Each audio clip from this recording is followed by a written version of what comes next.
tonight. She was rushed to the hospital near death. My wife has had a heart attack. She's gone into cardiac arrest. An emergency treatment might save her life, but rules meant to protect patients say this doctor can't use it. I've seen patients die under this same circumstance. His choice? Obey the rules and watch his patient die, or defy them, risk his career and his hospital's reputation trying to save her life. What would he do? What would you do? Tell us live in a special interactive Dateline. Mike Taibbi with a moment of decision. Dateline with Jane Pauley and Stone Phillips, plus Tom Brokaw, Katie Couric, and Maria Shriver. From Studio 3B in Rockefeller Center, here is Stone Phillips. Good evening. We'll have the latest on today's school shooting in Oklahoma in just a few minutes. But first, tonight's moment of decision.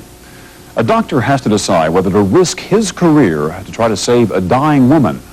She's been rushed to the ER after a heart attack. And like most Americans, her family didn't know that the kind of hospital she was taken to would determine the kind of treatment she would get, and that she could be denied a potentially life-saving treatment because of rules designed to protect patients.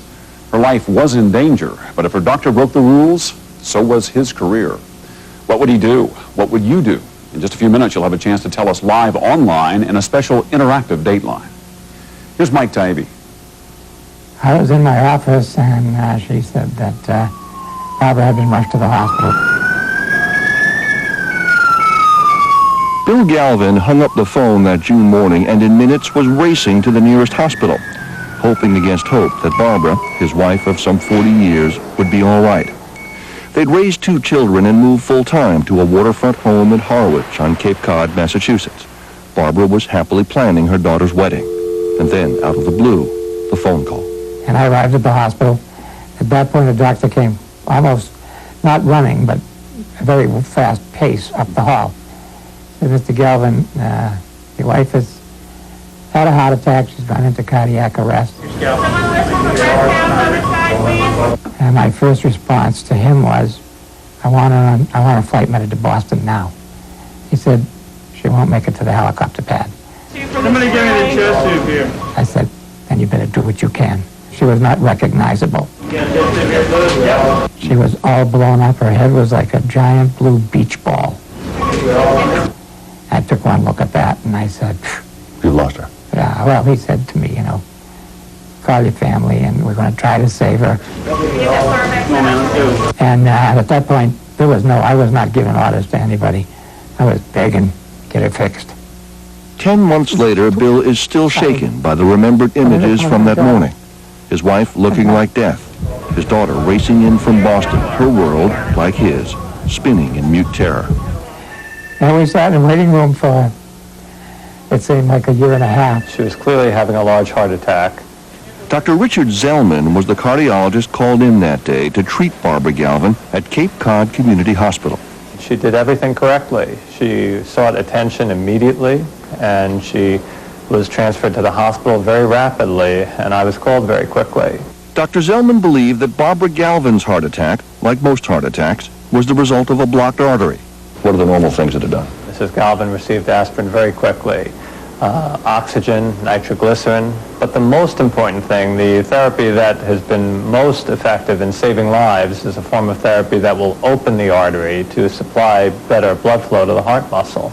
Like Barbara Galvin, the vast majority of the 1.2 million Americans who had heart attacks last year were brought to community hospitals, which for the most part are limited to giving medications to open up the artery. The most effective are called thrombolytics, or clot busters.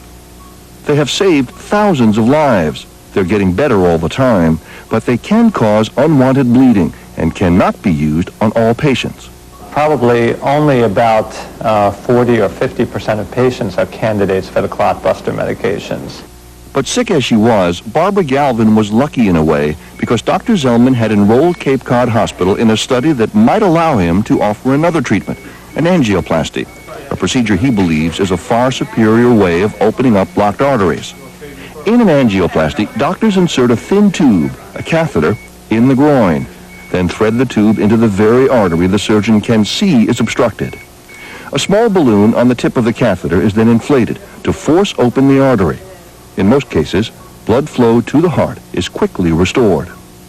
Though most angioplasties are performed on an elective basis to prevent heart attacks, more and more cardiologists find the procedure so effective it has become their primary treatment for patients actually suffering heart attacks. Do you recall what they said they were going to do with her when they took her downstairs? At that point, no, I didn't. They told me what they were doing. I just assumed it was a standard treatment. But the problem is, the standard treatment for heart attack patients is not the same at all hospitals. State health department regulations in some states, including Massachusetts, prohibit community hospitals from performing angioplasties, even in an emergency, because they don't have full cardiac surgical units in case something goes wrong. What is allowed? Clotbusters and evacuation, if necessary, to a full surgery hospital. In Barbara Galvin's case, that would have meant transporting her from Cape Cod to one of the great teaching hospitals in Boston. I wish I was the one to determine what the care was that she was going to receive, but in actuality, I'm not. Dr. Zelman had spent years performing elective angioplasties in those Boston teaching hospitals and was passionate about the procedure, especially after losing 2 patients at Cape Cod whom he believed would have been saved by angioplasty. That's why he enrolled his hospital in a randomized study aimed at determining whether angioplasty or clotbusters are most effective in the long run in all hospital settings, including those without surgical backup. In effect, a computer would flip a coin, choosing one therapy or the other. The only way Mrs. Galvin could receive an angioplasty in this hospital would be as part of participation in this study. And under that circumstance, there was a 50% chance that she might receive it. But for Barbara, the computer chose clotbusters. But when the computer said no to what you were convinced and remained convinced was the best way to treat someone in her condition, you had no choice at that point but to begin the therapy that was assigned. It happened very promptly. She was administered what we call front-loaded thrombolytic therapy or clot-busting medications. An hour passed, but the clotbusters didn't work. Barbara continued to deteriorate. Immediately on arriving in the cardiac care unit, she had the first of 2 cardiac arrests. She was resuscitated. It was prolonged resuscitative effort, 4 shocks to reinitiate a normal heart rhythm. But Barbara's heart stopped again. Again, we resuscitated her more promptly that time to the normal rhythm. What do you, as the cardiac surgeon, the attending surgeon, do at that point when you realize she's not getting better according to all the signs that you can monitor? Well, you know, that's a scary point in time for all of us. I've seen patients die under this same circumstance. You know, I've seen them die several times. And the last thing I wanted to see was that happen to another patient again, particularly when we have all the measures right at our fingertips here that could have been life-saving. But the rules of the study said that if Barbara required further treatment, she was to be transferred to a hospital with full cardiac surgery. That meant Boston, hours away. She would not have survived leaving the hospital. What did you do? Well, there was no way that I was going to not do everything I could do personally, but it's an entire system that I work with here.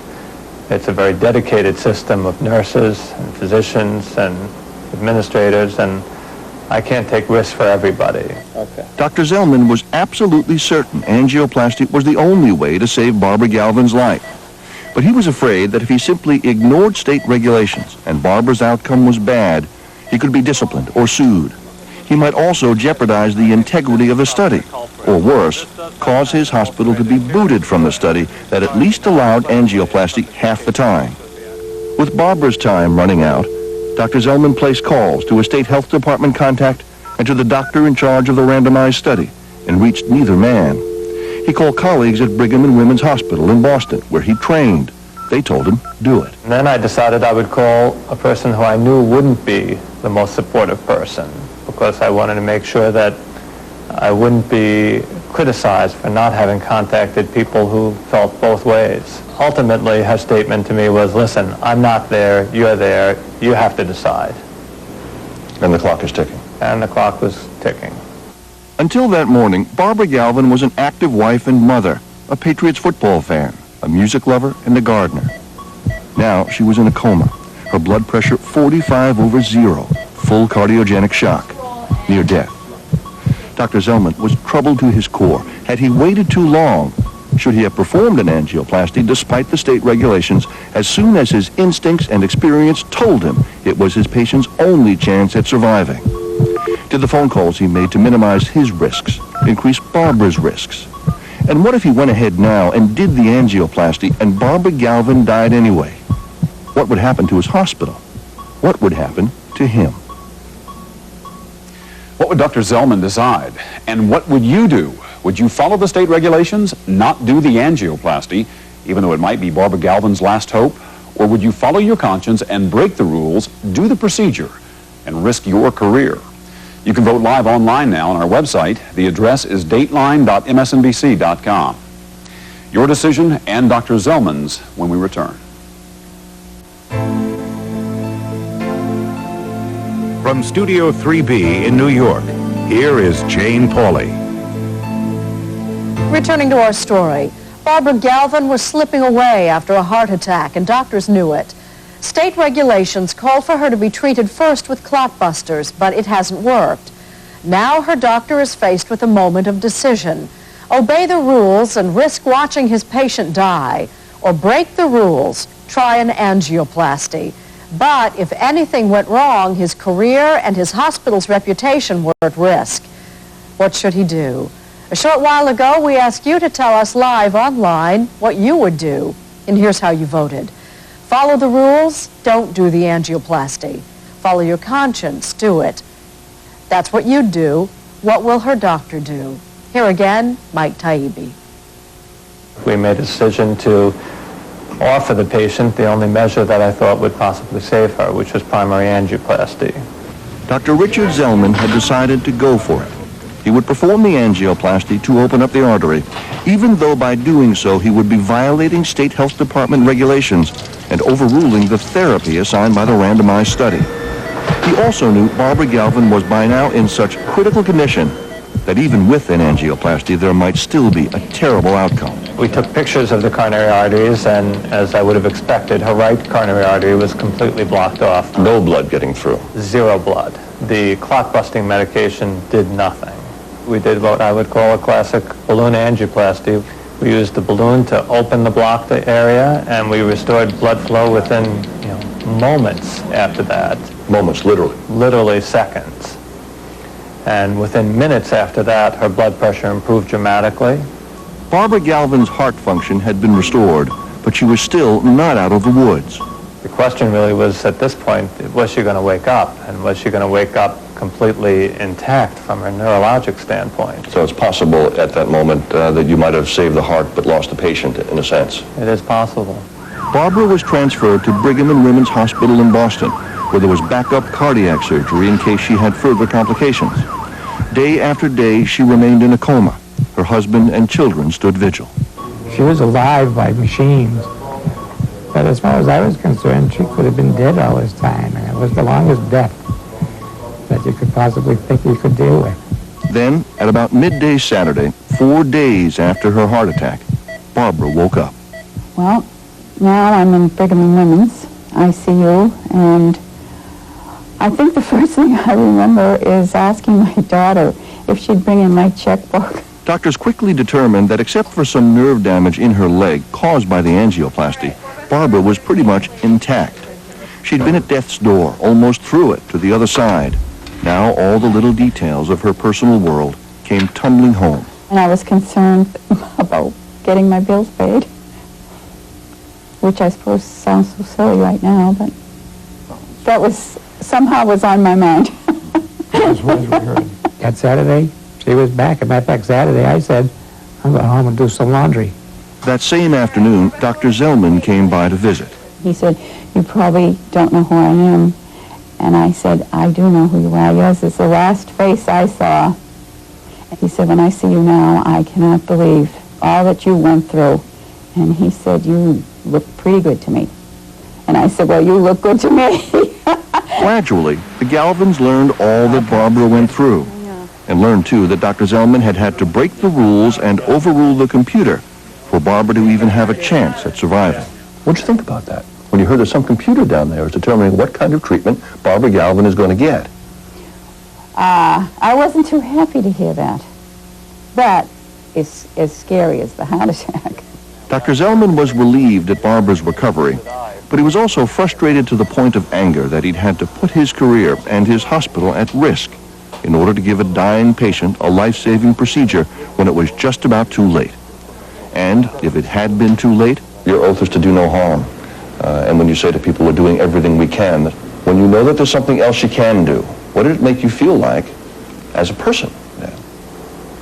I can tell you that I'm not sure I would have stayed a physician if that had happened. If you had, in a sense, followed the rules, not broken the rules, and Mrs. Galvin had died, you might have quit? I don't think I could go on practicing the way I do every day, only to have a patient slip right through our grasp while we had everything here to save her. And Dr. Zelman is not alone in his frustration. More than half the hospitals nationwide, hospitals that treat most of the people who have heart attacks, don't have cardiac surgery units.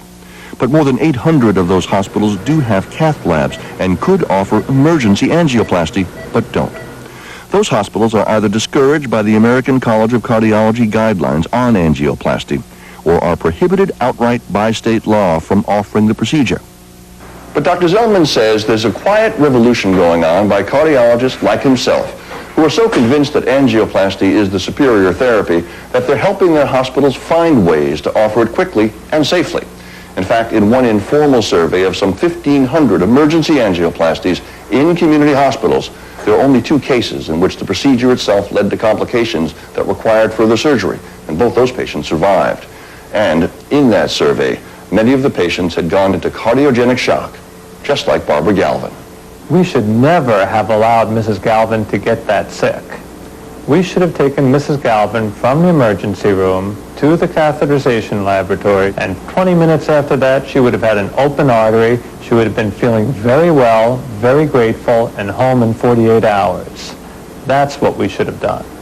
And all we're asking for is to be able to do that tomorrow, and the next day, and the next day. Without having to ask for permission. Without having to ask for permission, and without having to let some computer miles away flip a coin and decide for us who gets what.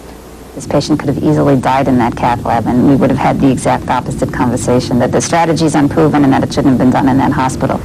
Dr. Alice Jacobs of the Boston Medical Center is one of the country's leading cardiologists, and one of the doctors Richard Zelman called when Barbara Galvin's condition was failing. It was she who'd said to Zelman, "You have to decide." She is an enthusiastic fan of angioplasty in large teaching hospitals like hers, where the procedure is almost routine. But she says she is skeptical about the surveys showing angioplasty can be done as safely in community hospitals.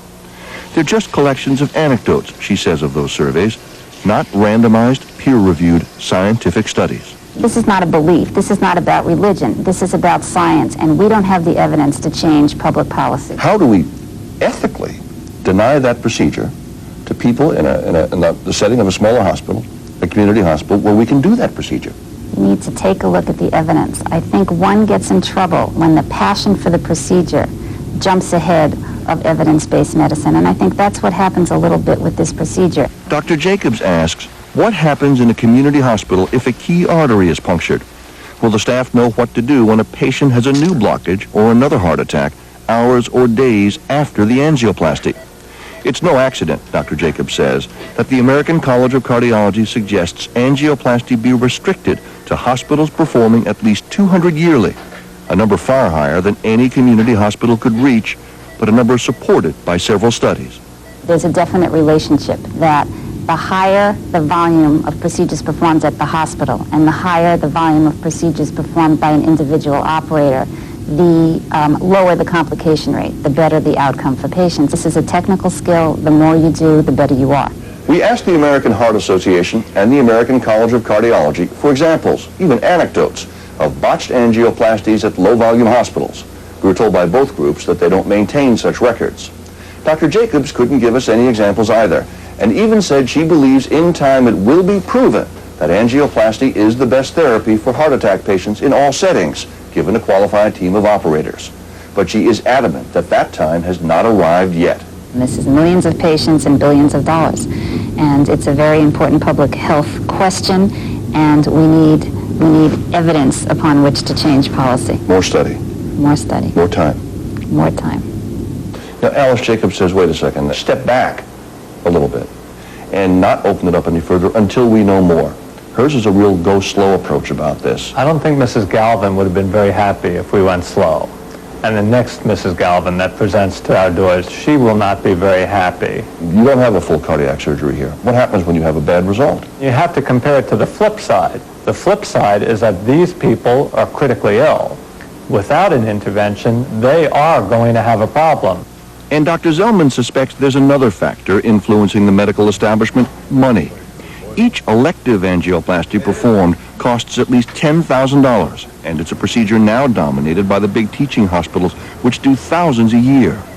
If community hospitals can prove they can do emergency angioplasty safely, at least some will come looking for a piece of the elective market. Dr. Jacobs acknowledges money is a factor, but she maintains her concerns are purely medical. If cardiologists less skilled and experienced than Richard Zelman try and play the hero, she says, it's an invitation to disaster. And she adds that for community hospitals, there are easier and safer options. Thrombolytics are a good alternative. Transferring the patient to another facility may be a good alternative. It really depends where you are. But thrombolytic clotbusters did nothing for Barbara, Dr. Zelman answers, and transferring her would have killed her.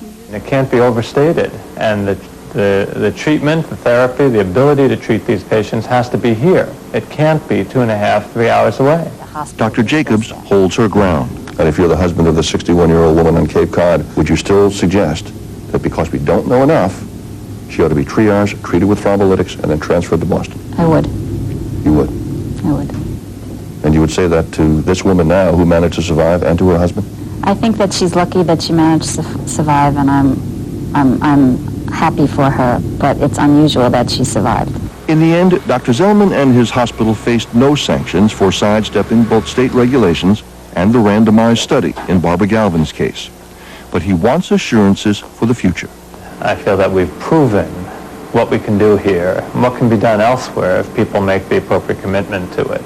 The appropriate commitment, Dr. Zelman says, means trained and experienced staff prepared to respond 24 hours a day in a properly equipped lab. He doesn't believe all or even most community hospitals would or should qualify. But he is certain, he is passionate on the subject, that qualified cardiologists should no longer have to break the rules in order to save a life. The Galvins, of course, agree.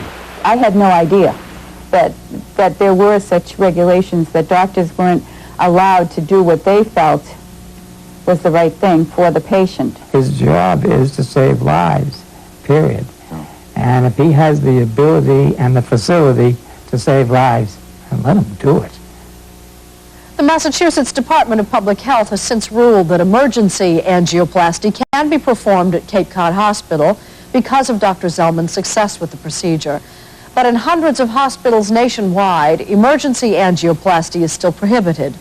For more information on how you can tell if you're having a heart attack and what to do before you get to the hospital, log on to our website. The address is dateline.msnbc.com.